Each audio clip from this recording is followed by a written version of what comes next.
kuma itura ria lodariak guku ni Kajiado ya ithuiro kaunti-ini ya Kajiado ni makigunikite na mathomo ma kibiacara na gutugwo na maratathi ma wagiriru. Githomo kiu kiheyanitwo ni gikundi gitari gia githirikari kia Work for Life. Muoroto munene ari guteithiriria atumia gukorwo magikuria na kwagirithia miturire ya kugerera wonjoria na biacara itiganite, undu uria mahindeirie na kugatheria na njira nene na makiuga ati ikinya riri ni rikorwo rikimacenjeria miturire yao na njira nene.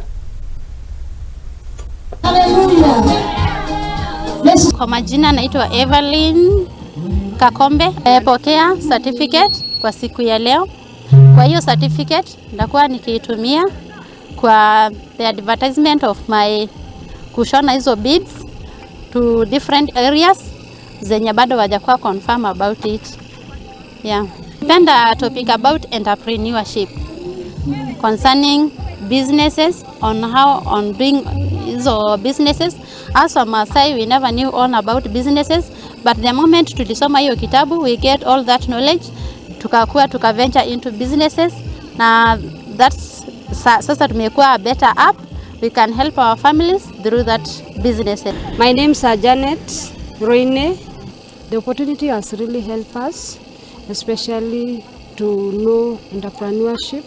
They know beadwork can change them because they can sell, get something in their pocket. Nowadays they sell even kuma, they can do beadwork, they sell. Actually the life of the mother is changing in Maasai land. Ni kwamba we have no market. We really have no market. Sometimes it's hard to reach Nairobi. Sometimes we have nowhere to go.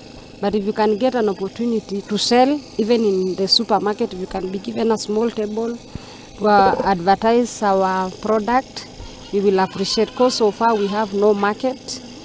We normally buy to ourselves. For example, if there is a ceremony, I buy from one another, they buy from somebody.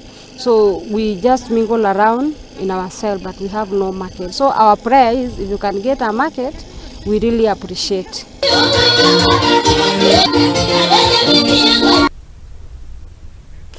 Tukihiuke nginya kaunti ya Narok na ni ati governor